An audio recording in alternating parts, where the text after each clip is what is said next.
मित्रों, आज अभी कैबिनेट मीटिंग थी हमारी, क्योंकि कैबिनेट मीटिंग थी आज हमारी, चूँकि सेशन जो बजट का वो थोड़ा लंबा चला था, क्योंकि दो पार्ट्स के बीच में उसका ब्रेक भी लंबा था।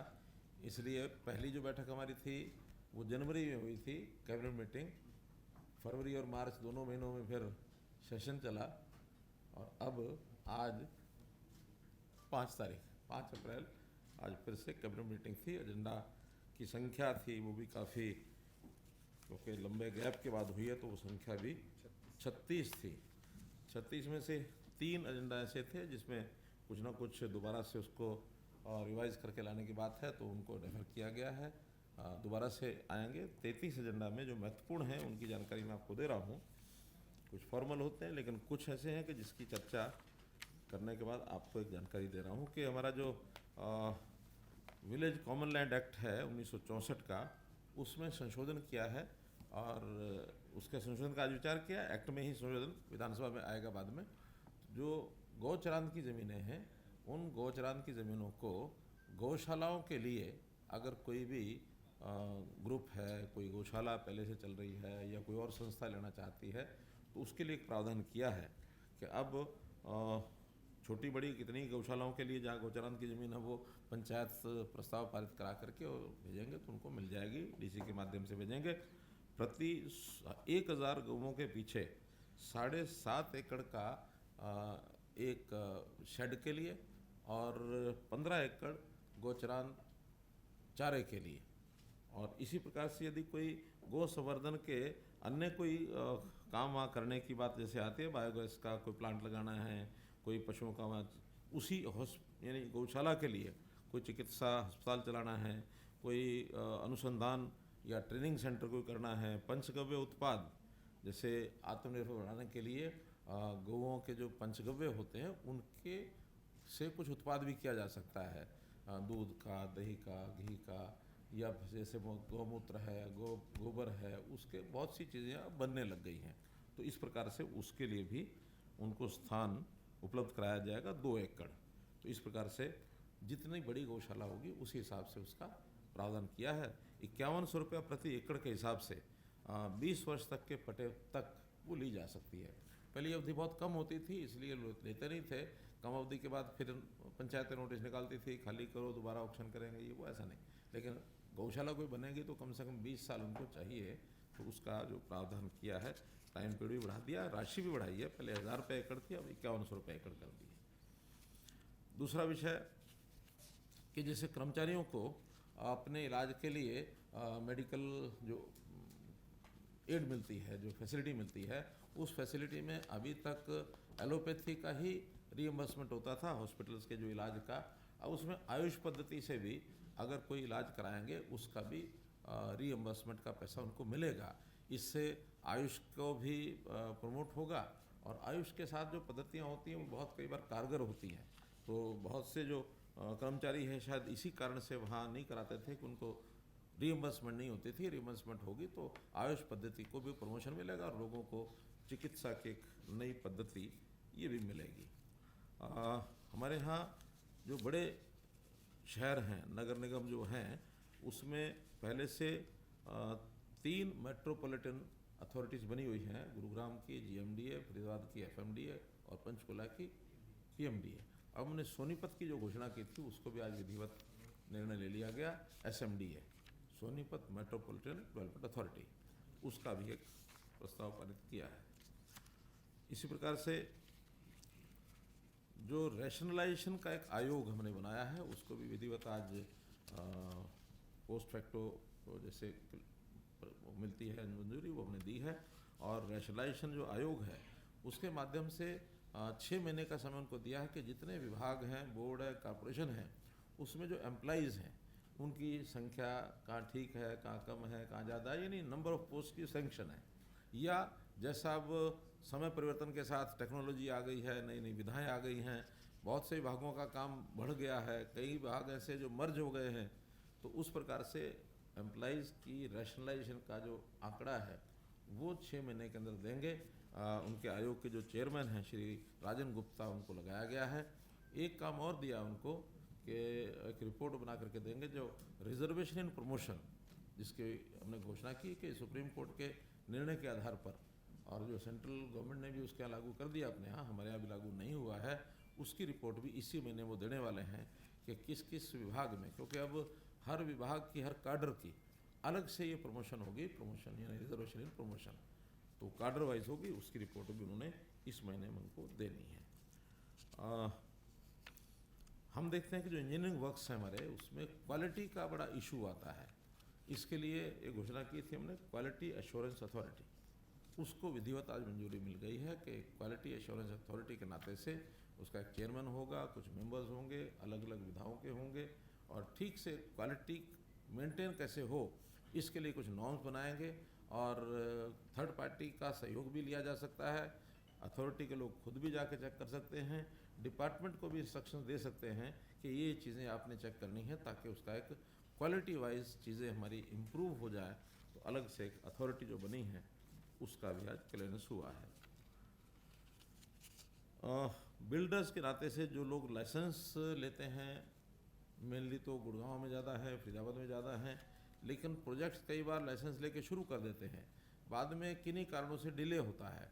लाइसेंस को रिन्यू कराने के लिए कुछ नियम बनाए हुए हैं, उन नियमों में खास करके उनके ऊपर जो पेनल्टी लगती है, पेनल्टी भी समय पर चुकाते नहीं हैं। अब उसमें उनका कहना होता है कि डिपार्टमेंट का दोष है, डिपार्टमेंट का कहना उनका दोष है।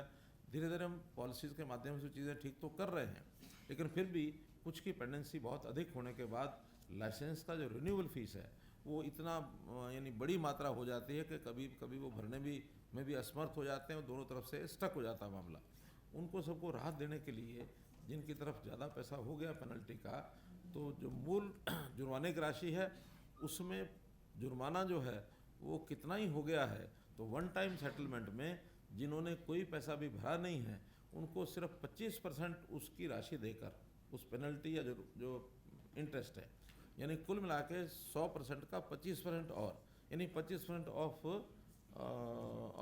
कैपिटल, वो जो कैपिटल क्या जो ओरिजिनल अमाउंट, उस पेनल्टी नहीं, जो ओरिजिनल अमाउंट का अगर उससे भी ज़्यादा है तो सिर्फ उसका 25%, अर्थात टोटल का 125% वो दे करके और बाहर हो सकते हैं, और उनका लाइसेंस जो रिन्यू हो जाएगा और बाकी अपने काम को जारी रख सकते हैं। और जिनका यानी पार्ट पेमेंट आई हुई है उस रिन्यूअल में और पार्ट पेमेंट रह गई है, उसका नियम ये बनाया कि जितनी पार्ट पेमेंट है वो, और जो उसके इंटरेस्ट और पेनल्टी की राशि है उसका 10%, पहले तो था टोटल का 25%, इसमें केवल इंटरेस्ट और पेनल्टी का 10% वो जमा करा करके और उस चीज़ को आगे बढ़ा सकते हैं। ऐसा मोटे रूप से हमने निर्णय किया है। डिपार्टमेंट को हमने कहा है कि कुछ प्रावधान ऐसे करें क्या पेनल्टी की ओर या जो लेट फीस की तरफ ना जाना पड़े, तुरंत अगर रिन्यूअल कराना है तो उसकी कठिनाई को समझते हुए और सरल कोई एक पद्धति बनाई जाए, ताकि वो साथ साथ अपना रिन्यूअल भी कराएं, अपने काम को पूरा करें। किन्हीं भी कारणों से प्रोजेक्ट अगर स्टकअप होता है तो इसका लाभ किसी को भी नहीं है, ना तो बिल्डर्स को है, ना जो कंज्यूमर है उनको है, गवर्नमेंट को भी लाभ नहीं है। कोई हमें लालच नहीं है कि उनकी तरफ हम पेनल्टी लगाएंगे तो उसका कोई लाभ होगा, कोई लाभ नहीं होता, बल्कि एक चीज़ें रुक जाती हैं, और इकोनॉमिकली भी, आर्थिक दृष्टि से भी हमारा जो चीज़ रुकती है उसका नुकसान, तो हम उसका और भी सरल उसका तरीका करने वाले हैं। हमने जो यूएलबी में एक पॉलिसी बनाई थी कि जो 20 साल से पहले अर्थात सन 2000 से पहले जो प्रॉपर्टीज़ उनको तय बाजारी पर दी गई थी, लीज रेंट पर दी गई थी, ऐसे लोगों को ऑफ़र दी है कि वो लोग एक राशि प्रोपोर्शनेट जो कलेक्टर रेट है उसमें एक राशि तय की थी कि उतना जमा कराएं और वो अपने नाम करा सकते हैं। लगभग 1000 प्रॉपर्टीज़ उनके नाम हो चुकी हैं, लेकिन जब ये सारा प्रोसेस चालू किया तो बहुत प्रॉपर्टीज़ ऐसी निकली शहरों में जो ओनरशिप जो है यूएलबी की बजाय अन्य विभागों की निकली। कहीं पीडब्ल्यूडी की ज़मीन पड़ी है, कहीं इरिगेशन की है, कहीं रेवेन्यू की है, कहीं अलग अलग विभागों की, यानी ये जिला परिषद की दुकानें भी शहरों के अंदर हैं, यानी पंचायती राज की भी। और इन सारे विषयों को लेकर के हमने कहा था कि भी सब विभाग उसी पॉलिसी को अडॉप्ट करें, ताकि वो जो बची हुई प्रॉपर्टी है वो भी उनके नाम कराई जा सके। आज उस पॉलिसी को क्लियर कर दिया है कि जितने विभाग हैं, 2-3 चीज़ें छोड़ी हैं उसमें, जैसे हॉस्पिटल्स की कुछ दुकानें हैं वो भी छोड़ दी हैं, टूरिज़्म वाले उन्होंने भी अपने जो टूरिज़्म सेंटर हैं वहाँ कुछ दुकानें किराए पर दी हैं, वो छोड़ी गई हैं। और एक तीसरी चीज़ और छोड़ी थी कोई, हॉस्पिटल्स, टूरिज़्म, मतलब 2 या 3 ऐसे छोटे विभाग, वरना जो खास करके म्यूनसिपैलिटीज़ की या रेवेन्यू की या इरिगेशन की, पीडब्ल्यूडी की, जिनका काम दुकानें बना करके रेंट पर देना नहीं है, वो तो कई बार ज़मीन खाली होती है, वहाँ तेज़ बाज़ारी में बल्कि किराया भी यूएलबी का ले लेते हैं। और अभी जाके क्लियर हुआ कि यूएलबी तो बिना मालिक हुए भी किराया वसूल रहे हैं। उसकी एक पॉलिसी बना दी कि वो भी उसी पॉलिसी के आधार पर ये ज़मीनें, या 100 गज़ का उसका एक साइज़ रखा है मैक्सिमम, दुकान अथवा मकान 100 गज़ का है, वो उनसे पैसा लेकर उनका नाम कर दिया जाए। स्वामित्व शहरी, ये इसका नाम है। इसमें भी एक प्रगति हुई है।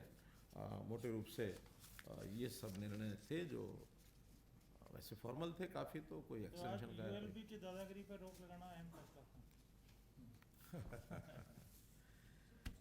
सब डिवीजन भी बनाए नहीं, अभी सब डिवीजन नहीं बनाया, उसको डेफर किया है क्योंकि एरिया का थोड़ा सा डिफरेंस आ रहा है। हमने जितना एरिया नॉर्म्स के तय किए हुए हैं, कई स्थानों, कई ब्लॉक्स के यानी सब डिवीजन के एरियाज वो पूरे नहीं थे, उसकी सहमति पंचायतों से ले करके उसके बाद करेंगे।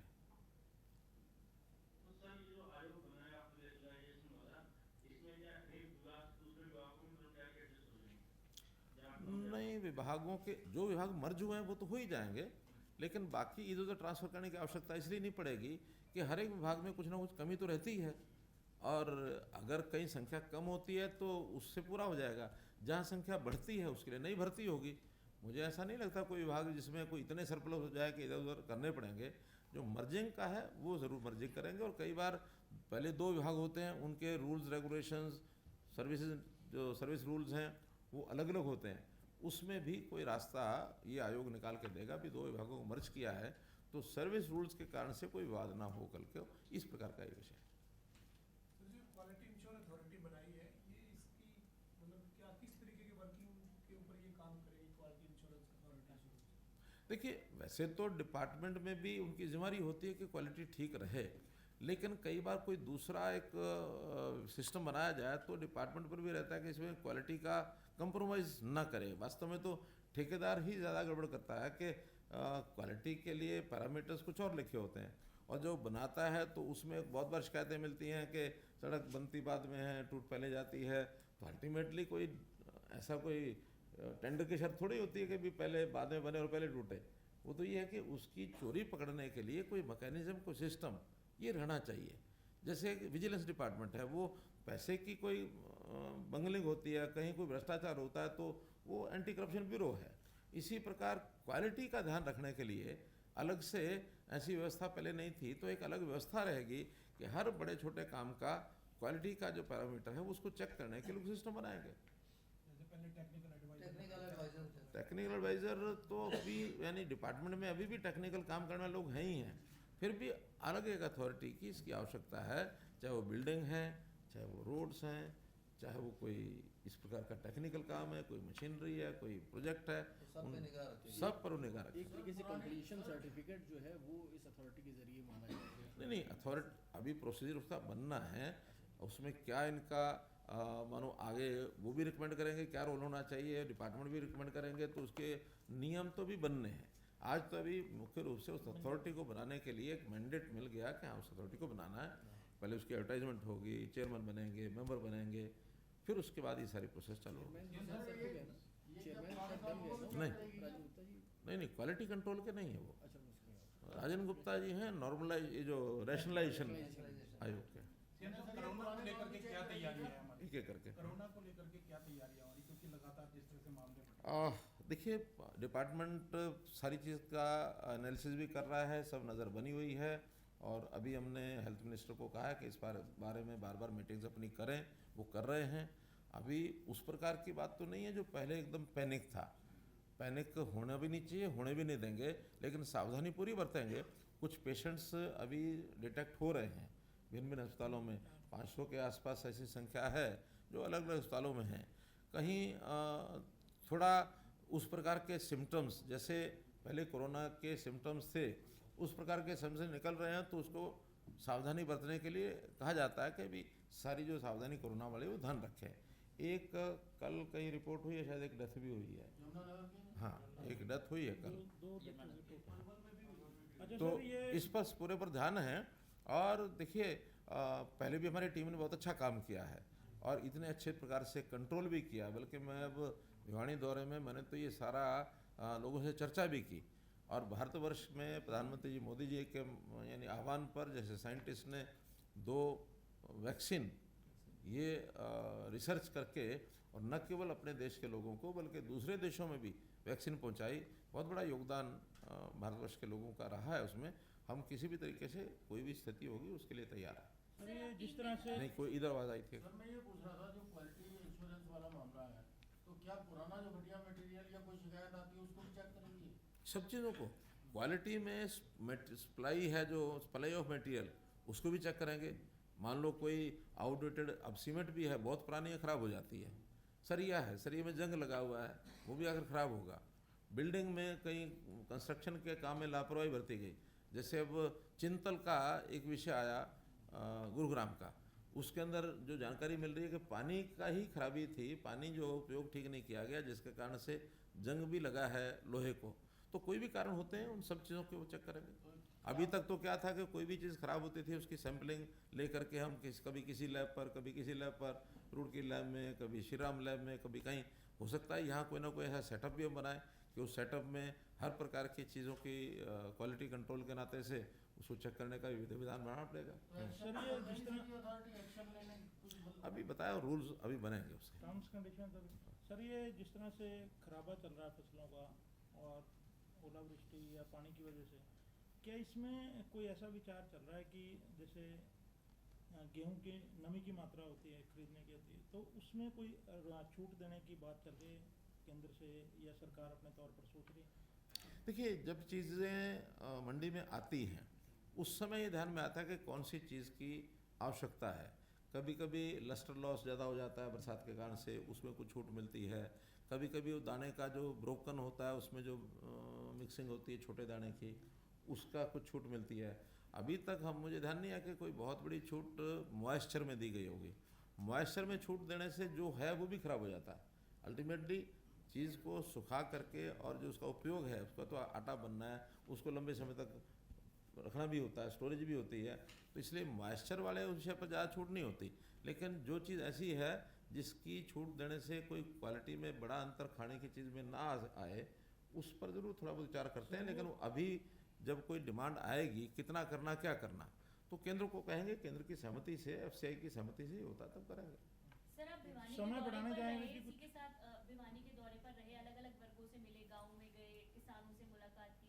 कांग्रेस भी अपने हालांकि जनसंवाद कार्यक्रम जो है वो कर रही है, लेकिन फिर भी दीपेंद्र हुड्डा और विपक्ष के लोग आपके इस जनसंवाद को लेकर बयानबाजी कर रहे हैं, कई करेंगे सवाल उठा रहे हैं। करेंगे करते रहना चाहिए। बयानबाजी होगी तो मामला गर्म रहेगा। आपका कोई क्या खास घबरा गए, आपका क्या आपके जनसंवाद से घबरा गए वो लोग? और अगर सर पूरे जो 3 आपने दिन ये की नया बात ये करें, कॉन्सेप्ट शुरू किया गांव में 3-3 दिन लगाने का, पूरे तो 3 इससे दिन का विपक्ष में कार्यक्रम रखा सर ये का कह रहे माहौल हैं है। कि 3 दिन सीएम साहब को गांव में जाना पड़ा, अब चुनाव आ पड़ा नहीं, ये हमारा रूटीन है भाई। आखिर पहले भी, अरे वो तो कहेंगे ही, जब वो घबराहट होती है तो ऐसे ही कुछ ना कुछ बोलते ही हैं। अब उनको 1-3 दिन के दौरे से इतनी घबराहट हो गई है, और जो हमारी सारी टीम सारे फील्ड में उतरेंगे, इसका अर्थ ये थोड़ी कि गाँव में जाते नहीं हैं, हमारे लोग पहले भी जाते रहे हैं। मुख्यमंत्री इस बार चूँकि देखिए 2 साल कोविड बीमारी निकल गए, और 2 साल के बाद अगला तीसरा साल, जो 2 साल की पेंडिंग चीज़ें थी, कई हमने नए कार्यक्रम शुरू किए थे, उसको फील्ड में उतारना था। अब देखो, आप में से जो लोग साथ रहे हैं, मुझे नहीं पता कि कौन कौन साथ थे, बीच बीच में मुझे कुछ लोग दिखते रहे, नमस्ते नमस्ते होती रही, लेकिन आपने देखा होगा कि हर चीज़ का, चाहे वो राशन कार्ड था, चाहे वो आयुष्मान भारत की बात थी, चाहे वो नौकरियां जो है पारदर्शी ढंग से हमने दी हैं, चाहे मुख्यमंत्री अंत्योदय परिवार उत्थान योजना का विषय है, कितने विषय, और सबने कहा इसके लाभ हमको हुए हैं। हम गिनती कहते हैं कि आपके यहाँ 80 नौकरियाँ लगी हैं, वो कहते नहीं जी 150 से ज़्यादा लगी हैं। फिर हम कहते हैं भाई इसमें केंद्र सरकार की नौकरी मत जोड़ो, इसमें आर्मी की मत जोड़ो। तो मतलब कुल मिला के हमारे से ज़्यादा उत्साही वो हैं। तो मतलब ये इम्पैक्ट वाली बात है कि आपने जो सरकार ने प्रयास करे उसका इम्पैक्ट जो है ग्राउंड पे देखने को मिल रहा है। मेरा काम है देखना ये, आखिर नीचे फील्ड में चीज़ें जा रही हैं या नहीं जा रही हैं। हम यहाँ चंडीगढ़ में बैठ के खुश होते रहें और नीचे कुछ पहुँचे नहीं, तो उसका लाभ क्या है?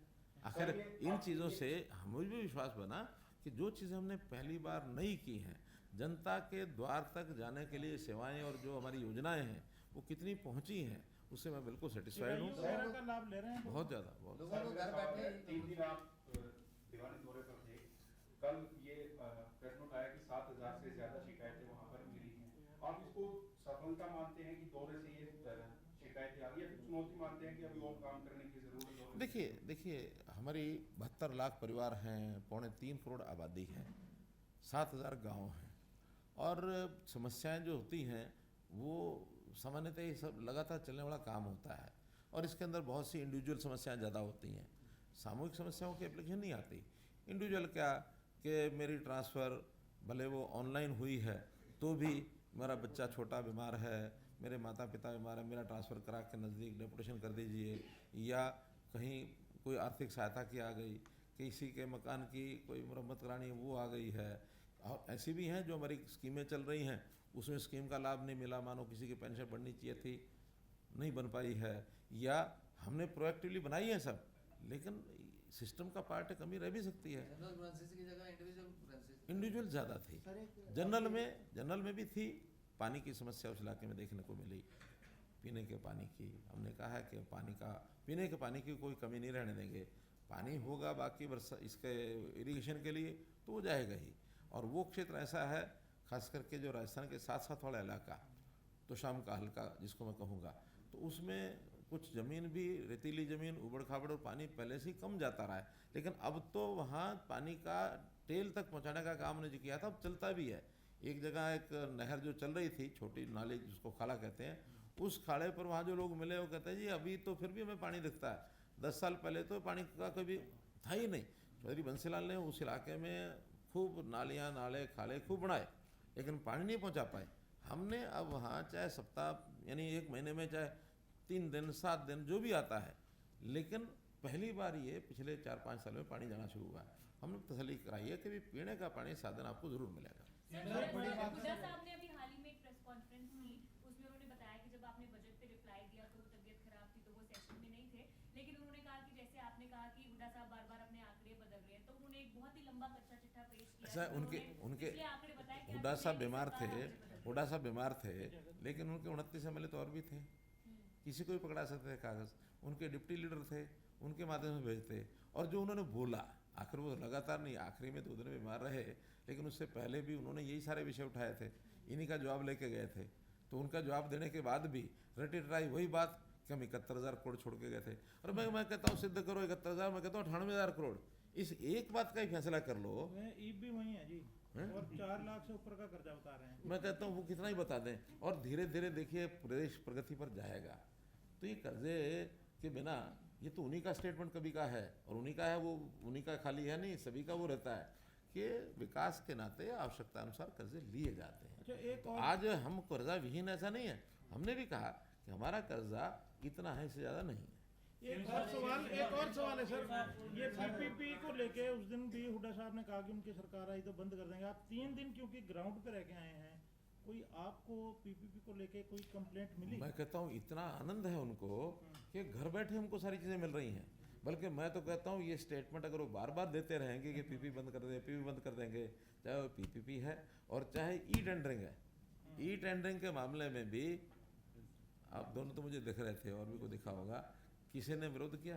लोग खुश थे, लोगों ने राजी होकर उनका कि बहुत बढ़िया कर दिया। और इवन वहाँ के सरपंच, एक सरपंच तो मुझे कहने लगा कि आपने 2 लाख से 5 लाख क्यों किया, 2 लाख से 50,000 करते, हमारी जिम्मेदारी खत्म हो जाती है।